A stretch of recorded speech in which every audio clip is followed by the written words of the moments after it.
and welcome here to Berlin Raceway and the Left Turn Lounge. A great Wednesday night as always out here at the racetrack. It's one of our best weekends of the year coming up. My name is Nate Dreyer, and certainly everyone knows the man sitting to my right. He's a Hall of Famer here and across the state of Michigan, across the country, a couple of times a national champion of various NASCAR series, Johnny Benson Jr. Back home this week, running the Supermodified. First off, thanks for joining us on the show. How great is it to be back at Berlin? Oh, really good. I mean, I was glad to come up a couple days early to do this here. But now just coming up home, see my mom and dad and stuff like that, and we cruised around a little bit, went out to the Grand Haven and looked at the water and some boats, and come back just enjoying peace and quiet at the moment before all the big stuff starts up on Friday. Absolutely. This is one of, as I mentioned off the top, one of the favorite weekends of the year for everyone here, a two-day show with the ISMA Supermodifieds in town. Obviously, you've become a stalwart of running these weekends the last couple of years and beyond for the Berger Chevy Classic. I mean, this racetrack, these Supermodifieds, I mean, it's just a match made in heaven, a technical, tough track. These things are just so incredible. I mean, let's start by talking about the weekend in that way. The challenge of driving a Supermodified at Berlin. It's got to be one of the toughest tests of the year in one of these machines. Well, it is. I mean, the cars are extremely fast around this place to start with. These guys that we run with are very good at what they do. I kind of do it as a little part-time stuff. The only advantage I got is the home track, but these guys are very good. They've been here many a times too, but the cars, they're technical around here just because of the speed. The wings help, but you know what? They help everybody. So it's just it doesn't really matter what you're running. I mean, it could be the street stocks or the limited late models or the outlaw late models or whatever. But everybody's kind of in that same boat. But the speed difference is still a couple seconds faster than what normally was run here, and it makes a big difference. Yeah, no, it certainly does. And obviously we hear all the time guys that have that home track advantage you just mentioned. Obviously, your dad, both Hall of Famers here at Berlin. You know this track as well as anyone certainly can. When you look at this racetrack, what are some of the specific things, we hear how technical it is, that you have to be able to do in terms of driving that line to be good at Berlin, especially in a car that's on edge like a Supermod? Well, that's hard to answer because, Yeah. I did run here last year, but the track changes. I do watch some of the races you guys run. Like I watched the All Out race the other day and the money at the bank and all that stuff, and I see guys running different lines of what I would normally run, and I think it's the track's getting a lot bumpy going into 3 and 4 there, or going into 3. I'm watching that they're running different lines and things of that nature, so I'm going to have to probably adjust to that. I don't know if I could run where I'm so used to running. Now it may work, but I don't know on a long run. I see the cars bouncing around a lot down there, and at these speeds, it comes to challenge with the tire wear and things of that nature. I mean, you could still go fast through there, but you don't know what it's going to do on the tire wear. So I may have to alter a couple things. And I did go walk the track this morning. I was bored, about 6:30, 7 o'clock this morning. I was walking out there checking some of the areas that I see on TV to see how it is just walking around down there. So I know I may have to adjust and change. I mean, sometimes a home advantage is always an advantage. Mm-hmm. But when the track changes like that, those guys don't know.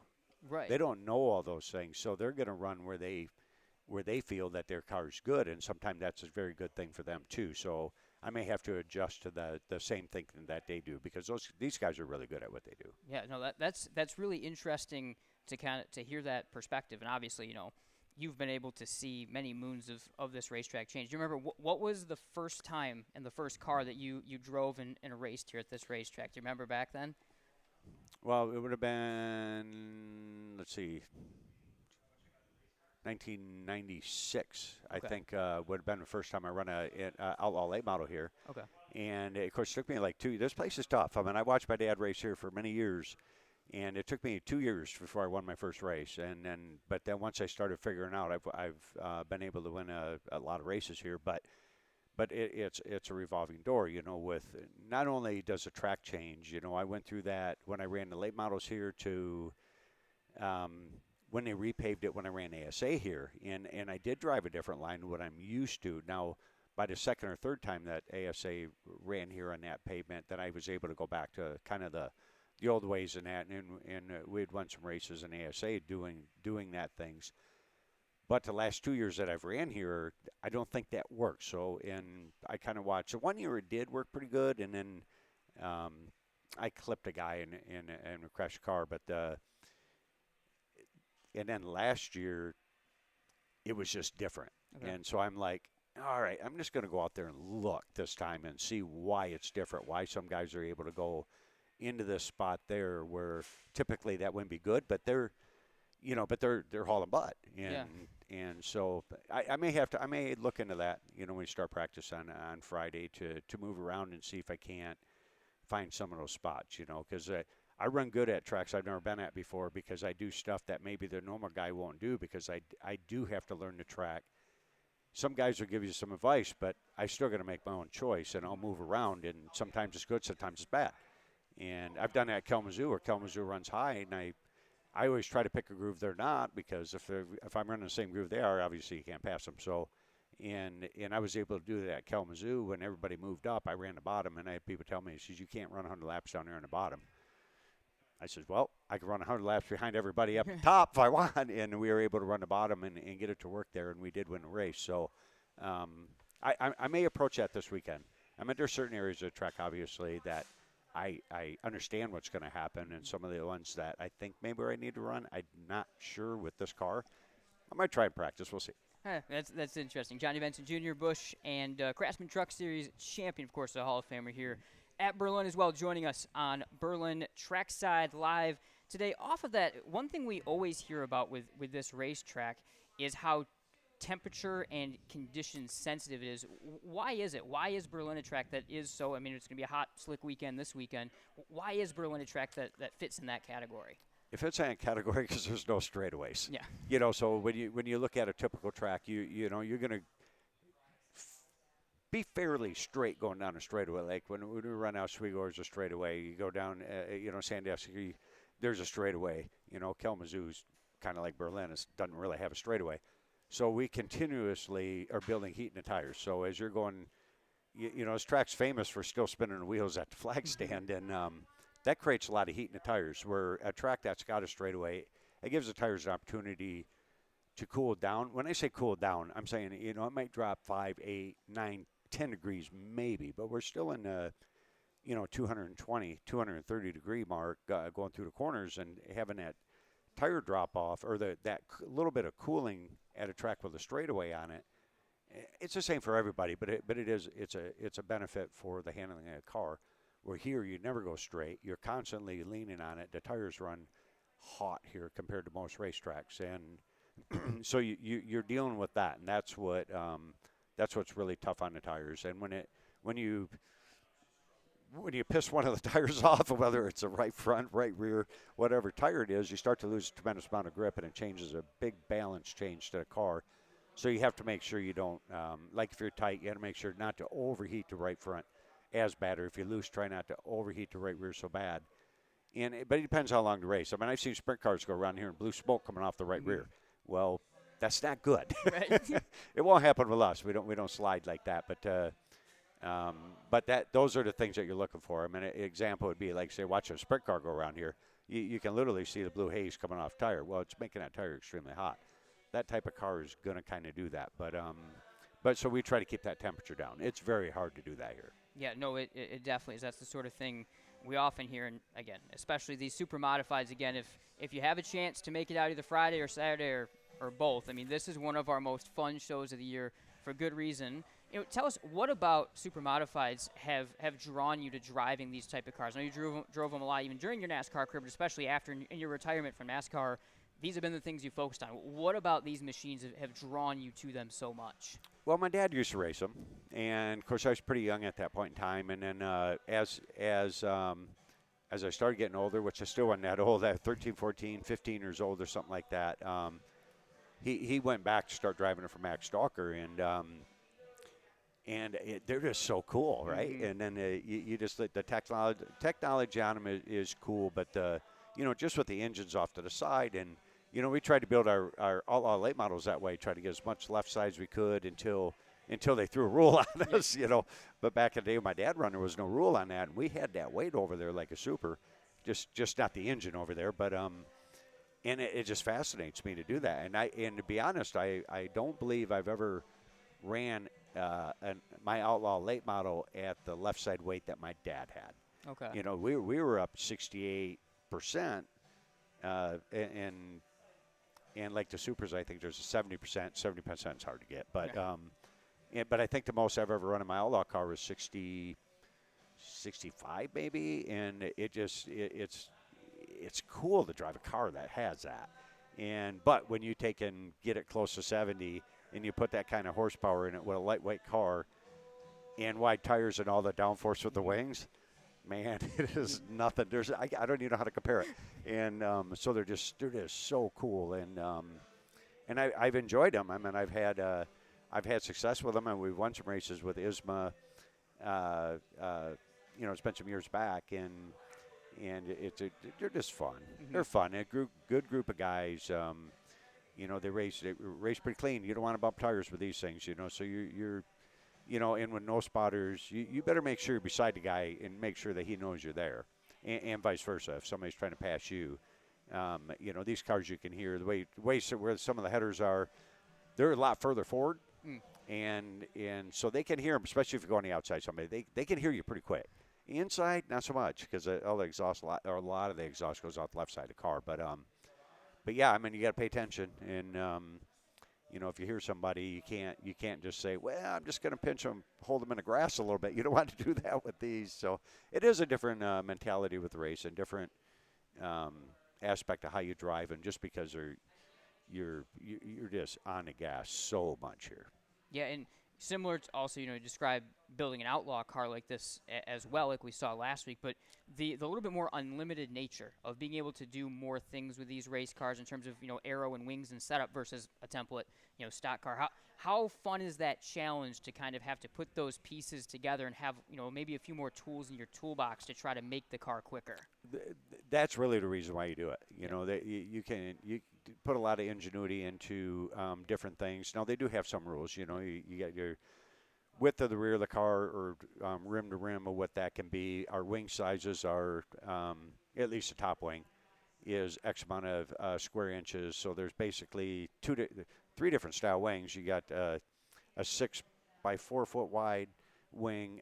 We choose to use the 3 by 7 foot wing. So it's basically the 10 foot square feet of wing style. So you got to fit within those parameters a little bit. And front wings, I don't think there's any rule on a front wing. It might be a width rule, but outside that. And then you got your left side weight rule and your engine size rule. And then you're kind of wide open after that. And so that is the fun part. And I think that's when that people who haven't walked up and see these, it's not like a sprint car. You look at a sprint car, they're all the same. Mm-hmm. And an Outlaw late model, they're going to typically look the same from the outside. There's some other things underneath. Where the Supermodified, because they're kind of open wheel cars, you can see you got your engine obviously way over to the left. Your drive shaft actually runs outside the car, beside you on your left side. But then some guys got their engines laid over this way. Some are square in the car, and so you can. The front and rear wheels don't have to line up. There's just all kinds of weird stuff you can do, and you can run an axle in the front, or you can run an independent in the front. You got to run a solid axle in the rear, or it's an open tube rear end like a sprint car. But so there's a lot of room for some cool stuff. Yeah, no, definitely. Like you mentioned the engines. Like I kind of come from the IndyCar world and do some stuff with like the vintage Indy series, and yeah, the first time I came and watched these, I'm looking, I'm like, it's like a lay down offie, like the way that engine's in the front, like that's just that ingenuity is just always so cool. But the worst part, I'd say, about good and bad. Yeah. I think for the sport aspect of things, like a sprint car, if you break something or do this, you go to the parts truck, your neighbor's going to have it. These cars are all hand built. Most of the teams, there are a few car builders out there, but most of these guys build their own cars. So it's a tremendous amount of labor to build one of these cars. But if you break something, you got to make your own spares, or if you wreck it, you got to make your own stuff. You can't just call and say, "Hey, I need this," because everything is pretty much handcrafted. So, and even like Brad Lichty, I run with, he's got three cars down there, and there's none of them alike. I mean, two of them are similar, but they're still not the same. And, it's just trying to find that different edge. So you just keep building something different. And so just because you're going to break something doesn't mean, okay, their spare is going to fit on that car. So it makes it tough. Yeah, no, it's so cool. And the other thing that really stands out to me about this ISMA series as well, the competitiveness of it.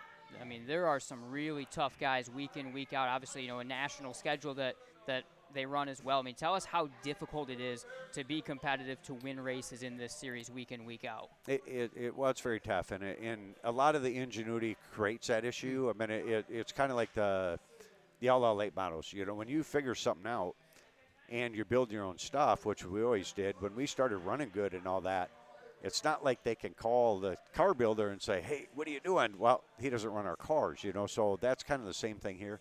When somebody gets something going on, you got to do a lot of homework to catch them and try to get up to the same speed that they're doing, because you got nobody to call. You can't, when I built cars for other people and we were running faster, or maybe a customer or whatever, like, what do I got to do to get up to that? Well, I can give them a general idea. With these, if Mike, my teammate, he's pretty good at it.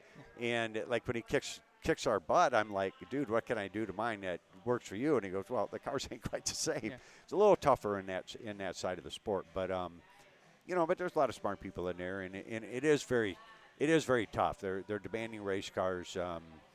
You got some young drivers in there. When I was young, I run pretty good, and I mean, I run all right now. I'm just getting too old, probably too old for this, but yeah, it is. When you get a guy that's out there really running good, we got a couple guys that are really, really fast, and it's hard to compete with those guys at times. I mean, they get at one track, and there's like, okay, we know he's winning. And I think with the outlaw late model stuff, I think it was kind of the same thing. When we went somewhere, we're going to be pretty good. And, like I was talking to some people, the outlaw race that was here the other night, everybody told me, Tyler X going to win that. There's nobody going to win it, and he did. And people will know that, Mike Ordray Jr. and Clyde Booth, they're going to be awful hard to be here. And hopefully we can contend with that. Last year, one of the nights we ran pretty good, and then something happened. I don't know if I thought I had a flat tire, but I don't know exactly what it was. I pulled off. I think I made it to third, but it was like something was wrong, and we didn't really find anything. And I think that's one of those things with these cars. You're so much on the edge when something small happens. Kind of becomes a bigger deal at this speed. I mean, people don't understand how fast you're going around here, and just how much G-force in these cars. I know every race that I run, my whole right shoulder will be bruised just from the, if track's got any bumps in it and stuff like that. You're being pushed so hard into the side of the car, and it's insane. I think I had not a computer, like a Pi system or whatever, that recorded your speed and track times. And with my late model ones I tested here, and I was like 116 down the straightaway, and I was about 95 mile an hour through the corner. Okay. Well, I had it on a Super, and I was like 135 down the straightaway, and I was still like 125 in the corner. Wow. That speed difference between the straightaway and the corners isn't that big, and so you're constantly being forced into the side of the seat, and you can be pretty aggressive. Qualifying, winning a lift through 1 and 2, you just run wide open. Now you can't quite do in 3 and 4. You want to, but you're actually coming off 4. There's a chance if you get offline a little bit, you are going to hit the wall off there. So you technically left down there a little bit, but if you got the car right, qualifying, you run wide open all the way around here, which is insane. That is, I mean, for reference for fans at home, if you've been here, I mean, super late models for qualifying trim nowadays, I mean, they're off the throttle essentially just past the start-finish line a lot of times to set up for 1 and 2. Maybe some guys take it deeper, so that just goes to show. Plus, then the percentage of speed being so much higher, it just goes to show again. If you can make it out this weekend, like that's the kind of show we're going to see. Well, and like say they're what, 2,700 pounds. 350. Well, I mean, I don't know what their engine things are. I don't know if there's a minimum max, but you're probably going to be a 340 to 358 engine. And I think when I ran my car, I think I ran a 348, and it was like 630 horsepower. And these things, 1,800-pound car. It's a 454 engine per se, but they're 470 cubic inch. They run it on methanol. Yep. They got 900 horsepower and a lot of torque, and an 1,800-pound car with all that downforce. They are cool. Mm-hmm. They're cool, but they are definitely fast. Yeah, definitely. And again, we'll kind of wrap things up by looking at this weekend again. But I did want to kind of look back at your career, some different things. First off, again, the tie to this racetrack and the fact that now both you and your dad members of the Berlin Hall of Fame. How cool is that? I mean, I think it goes without saying, but how cool is that both you and your dad are Hall of Famers here at Berlin? Well, it's pretty cool. I mean, it's obviously a great honor to be, or anybody that gets into that spot here at this racetrack. I mean, I'm going to say that because it's my home track, obviously, but this place, people don't realize how hard this is. I know some people that are multi-champions at a track, and they come here in the first year they didn't even post one top 5 finish. That's how hard this place is. And so, to be in that with your dad, that's really cool because I never was able to race against my dad, and I would have loved to have done that. But I started pretty late in my career aspect of it. I only started because he retired, and so I didn't have that opportunity to race against him. So, for the amount of track championships that my dad here is pretty cool. I got one, but I really only ran here 4 years. Full time. Now I've run a lot of races here, coming back and ran it with ASA. And of course, when I did go down to the Cup and Busch, I built a car and come up here as much as I could. 'Cause when I love this track, the grassroots racing is very important, I think. And it's just, it's in my top 4. I used to keep track of it. I've run at like 170 different tracks. It's in my top 4 hardest track to race at. Wow. Competitively. Yeah. I mean, you can get around every racetrack, but to be competitive here, it's my top 4 hardest track out of all the tracks I've ran. Yeah, and obviously, again, your career, Busch champion driving for Bill Baumgartner in 1995. 2008, you won that championship in the Truck Series with Bill Davis Racing, became I think at the time only the second or third guy to have won both of those two championships. The 2008 season in particular had 5 wins, 14 top 5s. Want to be in your final full season in the Truck Series. What stood out to you most at that point in your career, able to come down and win a championship at that point like that? It was tough. When I first started running the trucks, it was we're going to say a bunch of us old guys even know this back to like 95, 96 and all that. I dabbled in it when I was in Cup, and it was just so much fun, and then as it progressed and went forward, got more and more competitive, bigger teams started getting involved. I think Richard Childress was involved from the beginning, but then Hendrick and all these guys started getting involved. When you got that Cup mentality and the research that they have, that's what makes that hard. And so for us to be able to come in there, I think I run 4 years, 3 years, 4 years, and we ran second, and then I was third, and then we were able to win it out of the 3 times that I actually ran for a championship. I mean, it's pretty gratifying to be able to do that, especially with some of the guys at that time. But there's a lot of young talent coming in there too that were pretty good too. And but it's fun. We always say the old guys run pretty good in the trucks, but I think there was a mix of everything. That's what I loved about that one, because you had us older guys in there. Then you had your middle group in there. Then you had these young kids coming in there. And that was very different. I hadn't run across that yet. Even in Cup at that time, they didn't have that big gap yet. And so that was a blast to be able to race with those guys. And at that point in time, you help some of the younger guys and say, look, you might want to look at this and that, whatever. And that was a great time to do that. And to win a championship is obviously very special. Yeah, no, absolutely. It's cool. And once again, so cool. Thank you again for your time coming on with us today here on Trackside Live. Let's kind of just to wrap it up again. I mean, you can kind of give the promo. I mean, why should the fans come out to see these cars this weekend on this racetrack? And we've kind of touched on it big picture, but, why is it going to be so cool?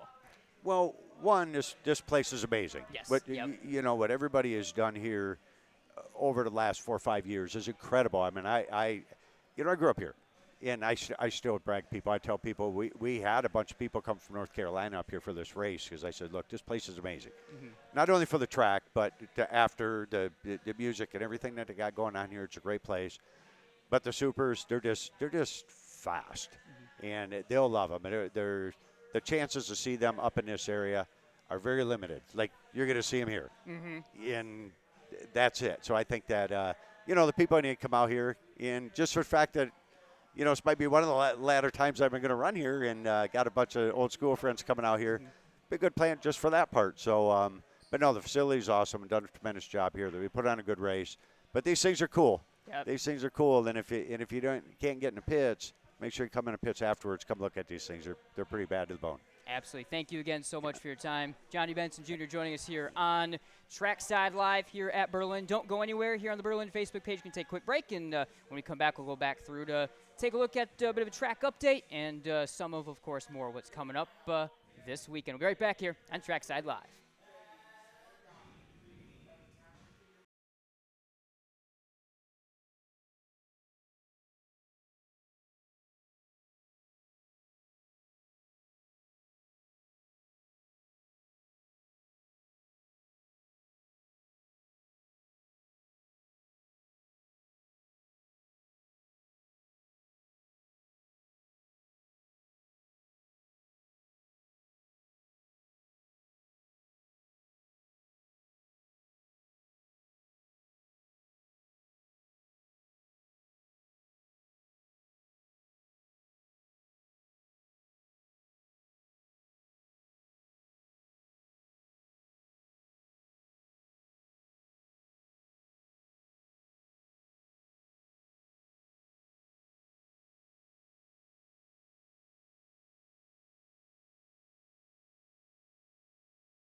All right, welcome back, everyone, to Berlin and Berlin Trackside Live here from the Left Turn Lounge. My name is Nate Dreyer. Thanks again to Johnny Benson Jr. for coming on with us in just a moment ago.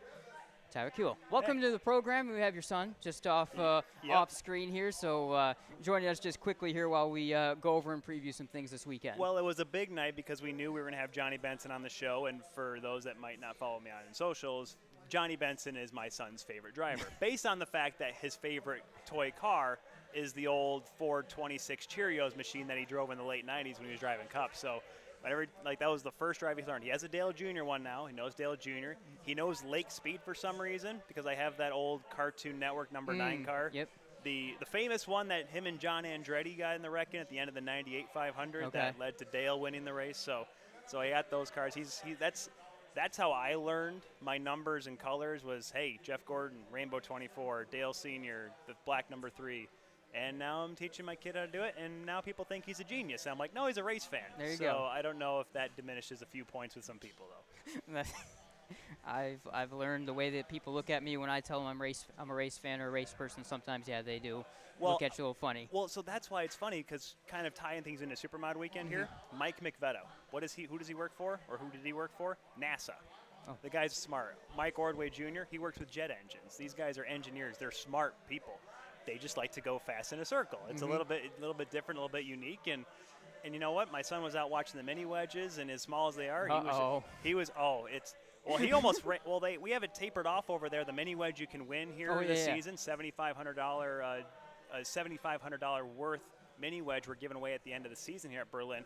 He was about to jump the rope and go jump in it. And I'm like, you're in trouble, bud. I don't have a problem with it. It's the wife it's the mom I have to convince on that one. So hopefully she's not watching this because then she's going to start blowing up my phone and saying, absolutely not. But We got a few years before we get to that point. I'll be his PR director. There we go. I'm in. I'll help do whatever. As long as you allow people to actually interview them and don't be a snob and say, nope, he's unavailable, because he'll be the most available person ever. Don't you worry. I would be the most available PR director. I'd force him out there because I've been on the other side of it. Like you said, ISMA Supermodified weekend this weekend. And as Johnny Benson set up so perfectly in that promo for us, it is the only weekend that you're able to see these big block Supermodifieds here in Michigan. Mike Ordway, Mike McVetta, they're at the top of the championship point standings right now for ISMA. They won the 2 races last year. Ordway Finally, McVetta. You talk about a guy that's had so many breaks. I mean, Ordway's had some breaks too, but at least he's found a way to win at least once every time they've come out here, at least since we've had the Great Lakes Classic set up. McVetta, just fast car all the time, but just couldn't get over the hump. Finally did it last year. Otto Sitterly is another guy. He's a former champion in this series, a couple of championships. Mark Samu, he's been racing Supermods for 2 decades. He was coming out to Berlin when ISMA started coming out here, back in 02, 03. So those are guys that I'm really excited to see because we've seen them so many times over the years. Yeah, and again, you look at the schedule. It is 2 complete packed shows. I would suggest being here both nights because they both are going to provide great racing. First off, Friday, what action that's going to be with the Sportsman running twin features, but then you get a full super late model 75-lap show. You get the big block Supermodifieds, a 40-lap feature in that one, heats and qualifying, and then Saturday 4 cylinders, limited late miles with twin features, and then of course the mods are running their big 75-lapper and to finish out the day, the weekend as well. So 2 completely packed shows that we've certainly had this weekend. And worth mentioning on Friday night, that super late model race. We talked about how close that championship battle is between Austin Hall and Brian Campbell. Things might get interesting because remember last time out for the super late mods, or super late miles, we saw a great run by Brian Campbell, wire-to-wire 75 green flag laps. That will not be the case this time. Yep. Instituted this week and probably for the rest of the year. We have to check that with the race officials, but 35-lap competition caution outside of less than 10 to go. So we're bringing that back, not just for the big races, but here for the 75-lap weekly races here for the Tech and Super Late models. So that's going to throw a wrench in a lot of cars' plans because that's how Andrew Scheid won his race back in June, and also how it was a win there for Brian Campbell just a couple weeks back. We know now, because I think one of the big things behind it was we saw how Austin Hall almost charged up, and had there been at least one caution, he probably been challenging Brian Campbell for the win. And that's something, honestly, I mean, nothing against Super Late models. They're all great drivers, and they're fantastic racing all around. But I can tell you maybe on 1, maybe 2 hands in the time that I've been here how many close finishes we've had with the Super Late models. So I think that's kind of the reason why we want to see that a little bit more. So we'll see how it plays out. I know the drivers have to make some adjustments because now it's not going to be a sprint. But now there's going to be that caution where guys will start to kind of ramp up emotions a little bit. So things will get interesting for sure. Oh, it certainly is. And, I mean, already super late miles, if we take a look at our track points update as well, all 4 of our local series divisions are going to be running this weekend. I mean, it's already been pretty competitive. Brian Campbell, Austin Hall, dead even. And Terry Seneker Jr., look at that. Yeah, he's right there. Of course, we've talked about Josh Fry leading both the Sportsman Limited Late Model. He was able to continue the championship lead in both of those classes, and Justin Roloff's now north of 100 points clear of the field. Call him Alex Palou there, yeah, Nate. Right? He's running away with this one. And, and the worst part is, it's funny because then what we saw last week with the 4 cylinders, it's the Dave Simpson show. Luke Bauma has a great run. We got a little bit of traces what we saw from the 2024 season, and Ryan Hamm coming back. It's weird how that series is. Like when Roloff's here every week, obviously he'll accumulate the points every time. But when Simpson comes in and these ringers, if you will, it just throws a little wrench in everyone's plans. And I love it because I love to see outsiders. I can't say outsiders with Dave Simpson or Ryan Hamm, a guy that's won championships here before. But seeing them come in, the irregulars, how about we'll say that? Seeing them come in make things interesting. So certainly good to see. And Tyler Rohrig, of course, in the Outlaws. I mean, he put on the show we kind of expected him to. He qualified. He was second fastest. Tim DeVos put the car on pole. I was shocked when I was watching that at home with Felix. I was surprised because he's had the Outlaw for a long time, but if anyone who's ever seen Tim DeVos, and not how he treats his cars, but how he, let's just say, preps his cars for the year. He doesn't clean them out or whatever. It's kind of the same thing. He just makes sure everything's running and, puts the pedal down and sees how it goes. I mean, the guy's won before, in the Outlaws. It's not like he's unfamiliar to it, but it's just been so long, and he doesn't race it all the time. it's kind of interesting to see how that played out. So good to see him kind of be one of the fast guys and show the Travelers what's what. Yeah, I mean, there was a huge invert. He started 16th, Rorik started 15th, and Rorik was leading the race by like the midway point, essentially. That's how good that 24 car was. We'll get to see them, the Outlaws, the Reveal the Hammer Outlaws, once more on championship night. They'll be here. We'll see Tyler Rorik. If you thought the Saturday with the mods was a busy night last month, championship night, we will be here until October. That's what it's looking like. All of our local series are here, plus, of course, the Reveal the Hammer series will be ending their championship. Quickly, before we talk about just kind of wrap things up and look at this week, what's coming up, because the schedule is great. 500 Sprint Car Tour. That Saturday, July 26th, by the way, very sneaky. Going to be a great super late model race, because that's going to be the last warm-up for the 250. So I think you'll see probably even some national-type guys make that trip in. And then, of course, the 2025 Tech Tools Battle at Berlin 250, Tuesday, August 12th, the practice, the car show, the pre-race party, and then, of course, race day, 250 laps, $40,000 to win. The registration is open for that now, and teams are already starting to get in. So I will be putting my donation in for this week. If someone has a car, I would love to. An in-car commentator. Well, it's looking good from the back of the pack, everybody. We're 2 laps down. Todd Cowan and I are just watching everyone go by. Oh, look, hey, there's Bubba Pollard. Hey, Carson Host of our lap this again. That'd be us.